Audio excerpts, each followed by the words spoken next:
Hello, welcome to Wellness by Design today. I'm Jane Hogan, the Wellness Engineer, and today we are talking about our body and how our body talks to us and why we should listen to it.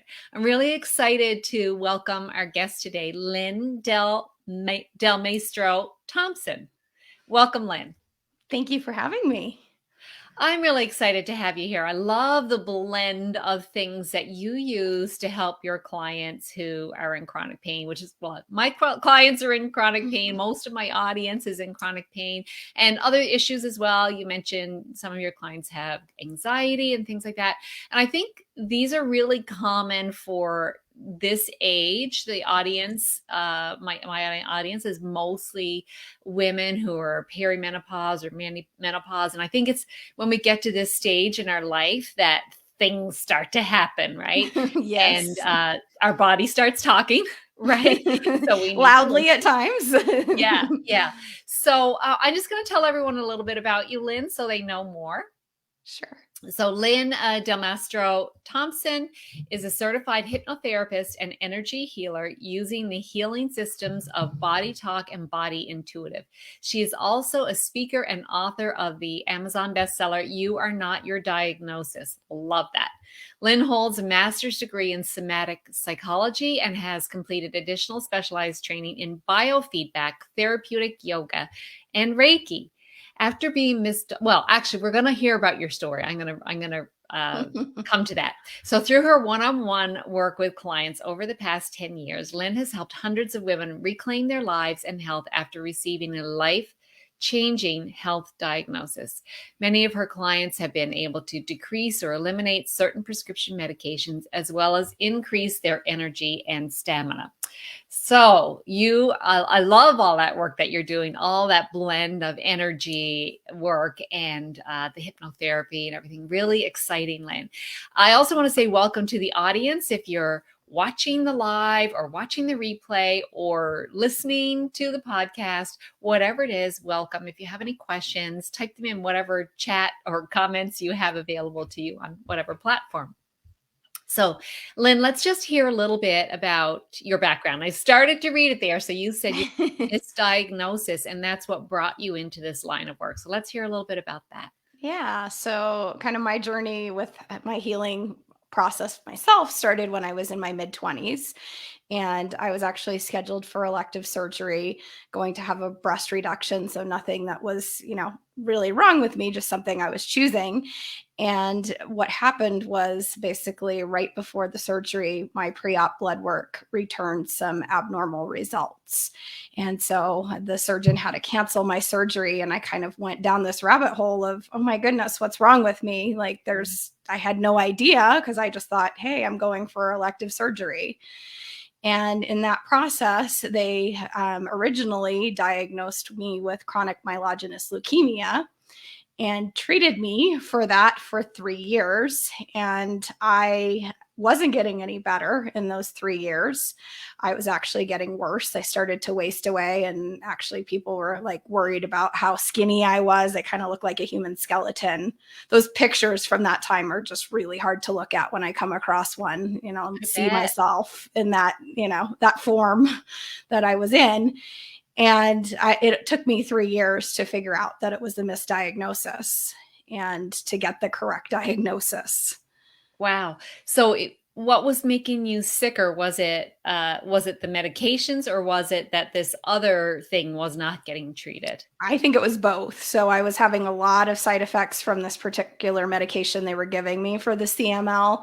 It made me very nauseous. And so no wonder I was losing weight, because I would eat a meal and I would feel completely miserable. It was almost like kind of chemo in a pill. And also the underlying issue was not being addressed. So, you leave kind of that simmering under the surface and then keep treating the wrong thing. And it was just a horrible combination for those 3 years. What was your eventual diagnosis then? A different blood disorder, something called polycythemia vera, which I had never heard of, and most people probably have never heard of. It's kind of a rare one, and actually one that tends to be more in older people, not in people in their 20s. So I'm not sure if that's part of what kind of confused them in the diagnostic process, or Hmm. They based everything, I think, on one lab that had a lab error in it, and everything else pointed in a different direction. So Wow.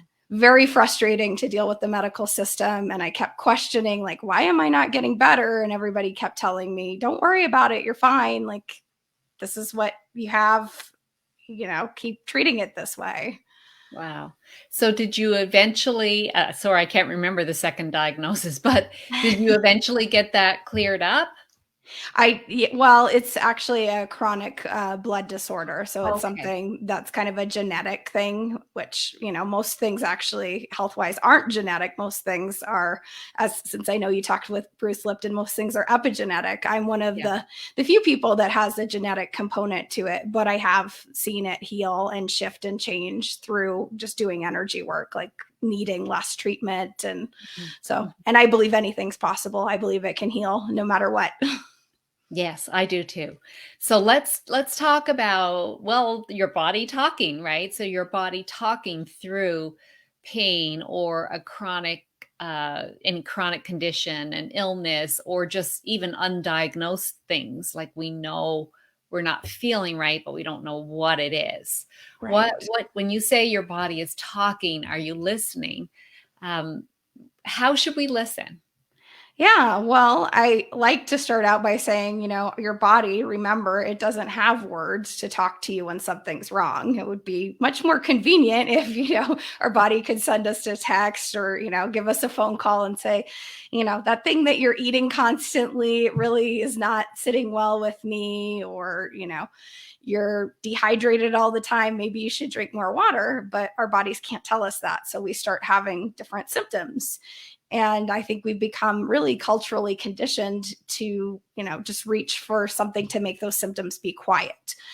Some Yeah. people maybe aren't medication people, but, in general, in kind of our Western society, how many people just reach for a Tylenol for a headache or, something for an upset stomach and never take a moment to go, I wonder why this is happening in the first Mhm. place. And also just not trust themselves. Like we're taught so much that someone else has the answer and not to Yes, trust that we have the answer if we listen. Too bad, yeah, we exactly. can't just plug like cars into one of those diagnostic machines and get, code whatever, and what does that mean? Right. So so we wanna listen to our body. How do you tell people to listen to their body? So, kind of one of the ways I like to teach it is it's almost kind of like a meditative technique. And I like to give a couple kind of prefaces before I teach the technique, which is if you've never done this before, like the first time you do it, you may not have this profound aha, it may not be like the clouds part and all of a sudden you know everything about this symptom. So be patient with it. When I teach you this technique, give it a couple tries consistently over time. And also just know that your body, when you do this technique, everybody's body communicates differently. So some people are super visual. And I think most people think that that's the way intuition is supposed to be because we all talk about, visualization. And people say, I see this and I see that. I'm not particularly visual in my intuition. So it took me a while to realize like I will hear words, I will just have a knowing of things rather than I will see this, grand vision unfold before my eyes. So, those are kind of the two things to keep in mind as I teach this simple way to start to listen to your body is give it some time and also know it might not be visual that you're going to get the information from your body. You may get it in a different sense that's dominant for you. Okay, so this is using your own intuition to tap into kind of asking your body, what do you need to know? Exactly. O Exactly. So if you'd like, I can kind of guide everyone through it, through the Okay. little Do you exercise. wanna do the guide now? And yeah, let's do it. Let's do it now. Okay, since we're talking about Yeah, it. okay. Okay. So if you want to close your eyes when you're listening to this, if it's safe to do that, if you're not driving a car listening to this, you can close your eyes and just pick an area that might be feeling like it's talking to you lately. Maybe you have an area that there's some tension or pain, an area that's just been calling for your attention. And Mm. once you kind of you've got one. I'm gonna do this along with you and with the audience. So I'm closing Perfect. my eyes. All right. So everybody can just kind of take a few deep breaths and just kind of relax into tuning into that area of your body and just bringing your awareness and your focus to that space. And as you tune into that area, the first question I'd like you to ask is, what does this area want you to know?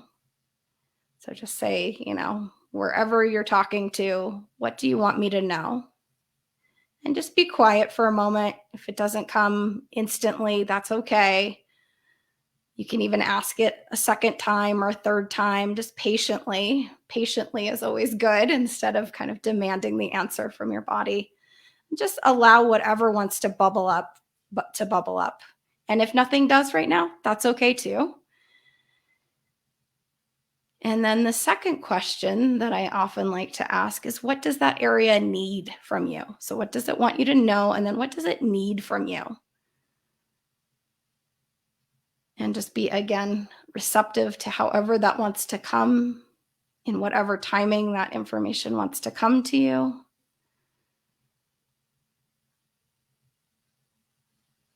And then if you have another question that you choose to ask, you can kind of insert that in this spot of asking for one more piece of information if that feels useful to you.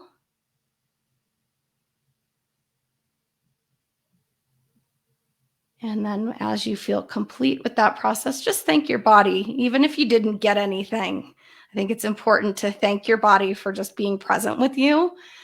And if you did get the information, that's great. If you didn't, just kind of, you're building a new relationship with your body. So say thank you.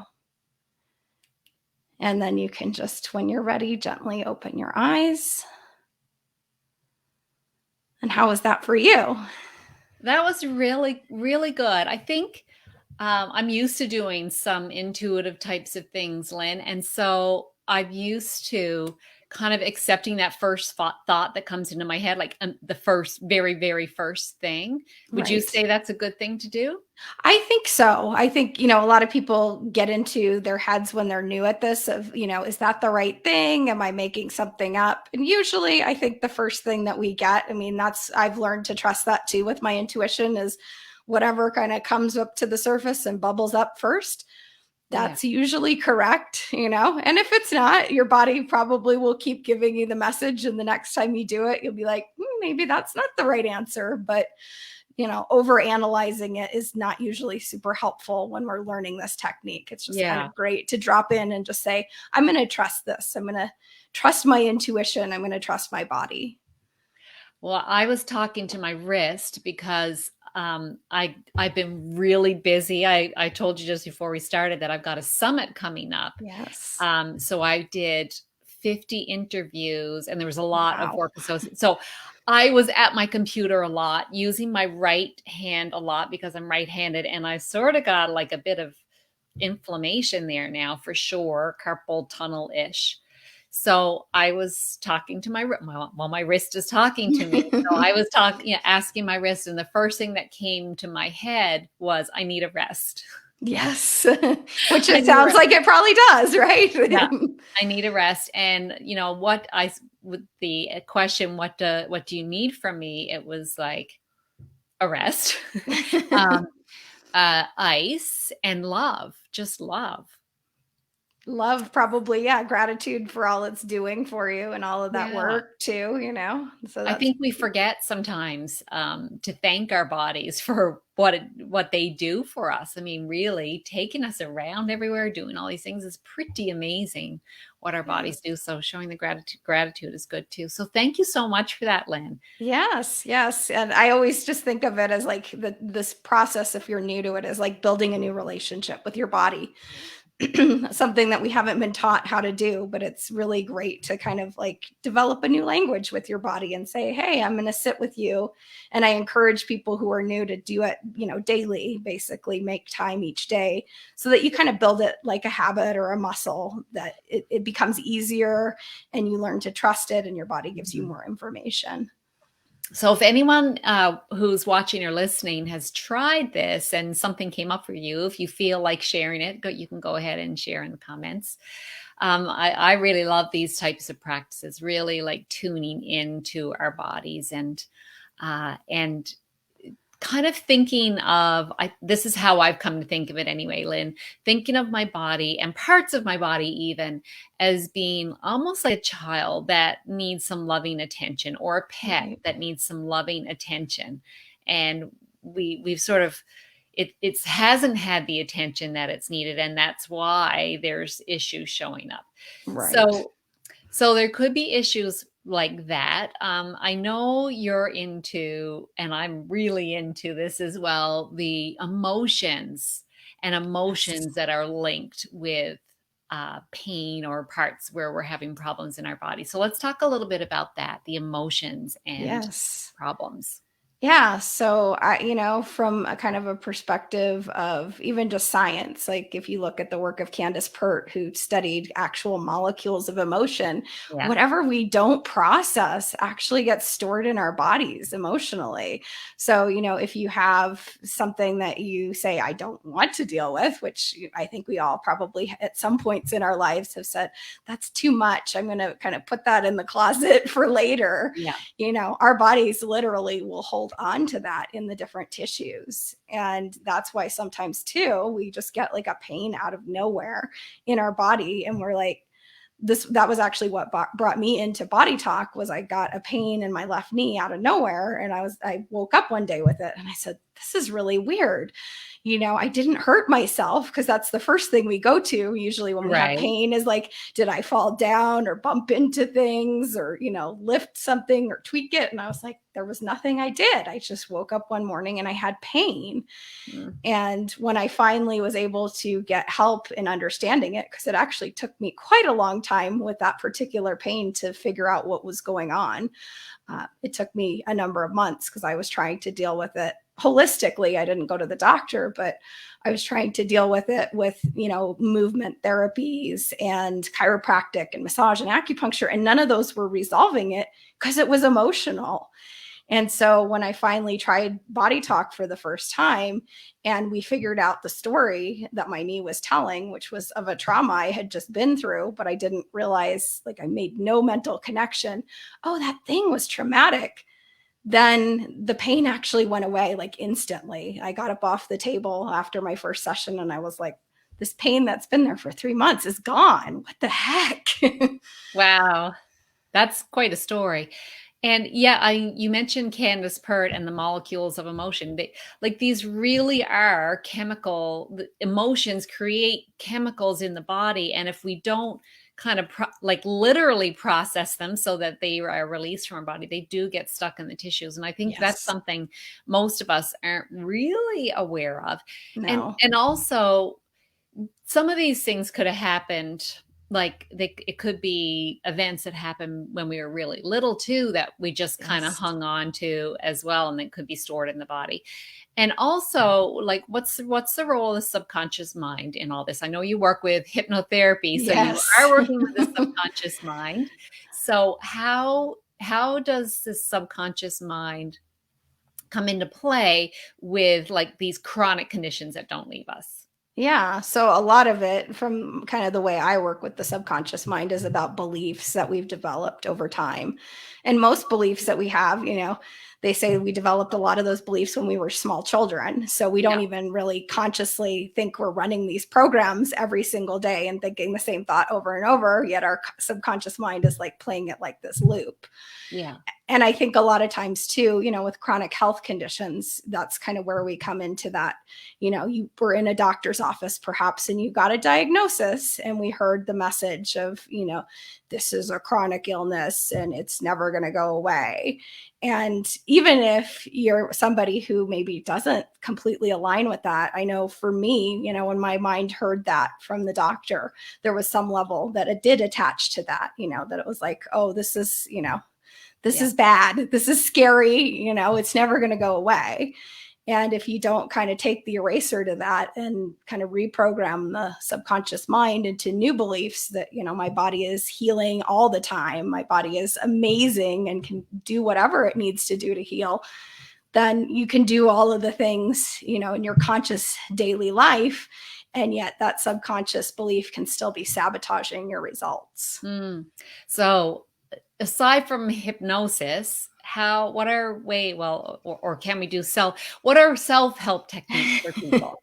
For working with the subconscious mind and beliefs. Yeah. I think it's really helpful sometimes to try and catch yourself in what beliefs do pop to the surface, because sometimes we do start to notice certain things. If you get quiet enough, and one of my mentors encourages people to even take like a number of hours in silence and notice their thoughts, which can be really scary to a lot of people to go, you want me to sit for how many hours, and have my own personal silent retreat for a day. But you will start to see, and I know I notice in my daily life about certain beliefs, they'll pop up. It's like, oh, maybe you have a belief about your health that you start to observe. So first, trying to catch those beliefs, like if you hear the same thing in your thoughts over and over again, observe that. And then think about, what would you rather believe? Because most of those are not beliefs that we're going to want to keep on repeat. They're not empowering. So, find a way to create a new belief. And when you do that, if you're writing it out, the subconscious mind does not register the negative. So you don't want to say, I do not want this, Right. because the subconscious mind just hears, I do want this. There's no not. So you just want it to be in the positive. Mm. Yeah, that's so true. And people, aside from, I guess, genetic conditions, like you said, you have, and there's very few of those really, our body is a reflection of our subconscious beliefs, right? So Yes. the fact that we do have things going wrong physically or in our life that we are unhappy about is a reflection of what's going on in our subconscious mind, which Yes. I think is kind of like a little bit mind-blowing. Right. One mentor of mine said, well, it's easy to know what's going on in your subconscious mind. Just look at your life. Exactly. You're getting, what you're creating in your mind, even if you don't know it. So, Yeah. as you're saying that too, if you get stuck on the part of like, I don't know what those subconscious beliefs are, then maybe that part isn't as important to know what they are. It's just important to start to think, well, what do I want to believe about my health or Yeah. healing or whatever you're trying to work on? Or what do I want in my life? If Right. there's something that keeps coming up that's triggering me, uh, well, if I don't want that, how do I not get triggered by that? What do I need to believe to not be triggered by that? So, for example, maybe sort of jealousy. Let's take that one as an example. Someone's got something that you want. Well, that is not really about them. It's about me. And if I'm feeling that, why do I believe that I'm lacking in any way? And that's what I need to examine. So it's Right. kind of, really interesting when you kind of think of everything's just like a big mirror telling us Yes. what we need to look at. Yep. Yeah.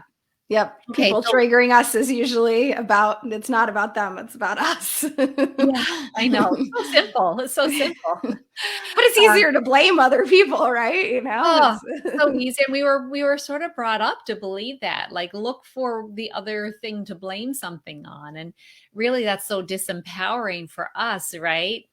Imagine if we just if everything is someone else's or a situation's fault, that totally puts us in victimhood instead of being Right. in a place of power.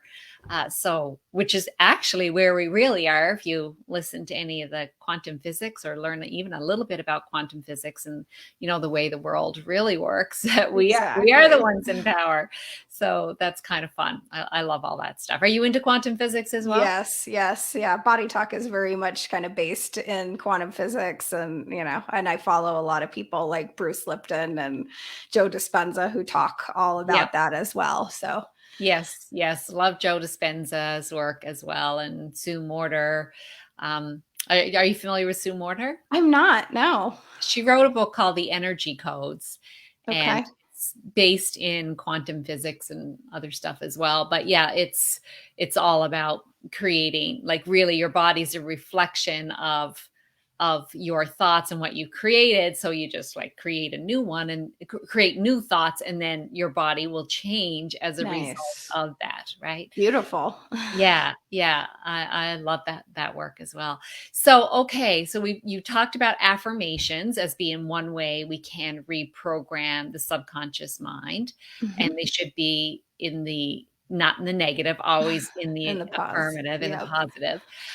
Okay, so any other ideas or suggestions for? Yeah. So if you are aware of those kind of negative thought loops, also doing something that's kind of a pattern interrupt, which I think is actually more from NLP than from anything else. So when you catch yourself in those thoughts, you can use maybe one of your new beliefs as a replacement thought, or you can just kind of shift your attention to something else. So Mm, it's really great if you can catch yourself in those moments of thinking, oh, maybe you're always thinking, my body is just letting me down, or I'm so tired. A good one is, how many times a day do you think I'm so tired? I know I catch myself every once in a while. And what are you going to get if you're walking around going, oh, I'm so tired? You're going to be tired because you're yeah, creating it for yourself. So yeah. catching yourself in that and then kind of switching into something else and pattern interrupting. Mm. NLP, neuro-linguistic programming, in case Yes. you the audience didn't know about it. So we're kind of putting new thoughts into our brain with those, right? Right, exactly. Kind Yeah. of embedding those new thoughts. And one of my mentors too also talks about, like, what's the identity of the person you want to be? Like, what's the identity of a healthy person look like? So that can be really empowering too, to think about, like, what identity do you want to create for yourself as somebody who's healing or healthy, instead of somebody who's, maybe in that victimhood of, these things are happening to me and my body is failing me. And I certainly know in my journey, there were moments where I was like, felt like my body had let me down. I felt like And, that too. and it's really, it's natural, but then it's not really a very empowering relationship with your body to kind of be blaming it and say, you let me down, you're Mhm. failing me. Well, and the thing about those kinds of thoughts too is that then we're creating that stress in our body. We're creating stressful emotions and then Yes. stressful chemistries, which then all of our cells are bathed in, and then those cells are responding to, oh, stressful situation. So, we're not on a healing path if we're like that. So we have it, as hard as it is, when it feels like things are going wrong, we still need to embody, as you said, where do we want to be, and Right. what would I feel like if I was that already there? How would I feel? What would I think? And you have to sort of become that in your mind before you become it physically. Right. Well, Doing a lot of like visualization and, like, what would it yeah, feel like? Or, maybe for some people, you can remember back to a time where you felt totally amazing and that you want to get back to that. For some people, maybe it's been a really long time since you felt great. So that can be harder to go back and revisit a moment in time. But just imagining, like, what would life be like if I woke up every day and I felt really good? Like, what would I mhm. do? How would I move through the world in a different way? I love that. Is there we're getting, can you believe how fast this goes? We're It already does go getting, really fast. is there anything, Lynn, that we haven't talked about that you want to make sure the audience hears? I think we've covered a lot of really important ground, and just I think the main message I always like to empower people with is, you can heal.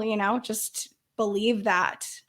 I'm living proof that my body went from, I was a human skeleton of 120 pounds at one point to I lead a healthy and normal life now. So Mhm, mhm. no, you can Beautiful. heal. I love it. Okay, there's always one question I ask at the end with all my guests, and that's, what's one action someone could take today to improve their health? Yeah, I think I'd like to say, pick one simple habit that you want to embed into your life that would totally transform your life. And one of the ways that I've heard this question asked too is, like, what's one simple thing that if you did this every day could make a big difference? And that's going to be different for everybody. I mean, some people have one area of their life where they're like already dialed in. Their food is great, but maybe they don't move their bodies regularly. So pick that one thing and make it small. You know, our brains and our change patterns, we don't need to have a list of 50 things to try to do at Right. once. So pick that one thing and be consistent with it. You know, maybe even find a way to have a little habit tracker sheet where you check it off every day when you do it. So you feel like, oh yeah, I'm on this streak and I'm doing it every single day. I love that. One little thing, do it every day until that becomes a habit, and then you move on to the next thing. That's Exactly. Don't do 10 things at once. Just do one. beautiful and simple, Lynn. Thank you. So, where is the best place for people to find you? Yeah, you can find me at my website, which is heartfirehealingllc.com, or on Instagram at heartfirehealing.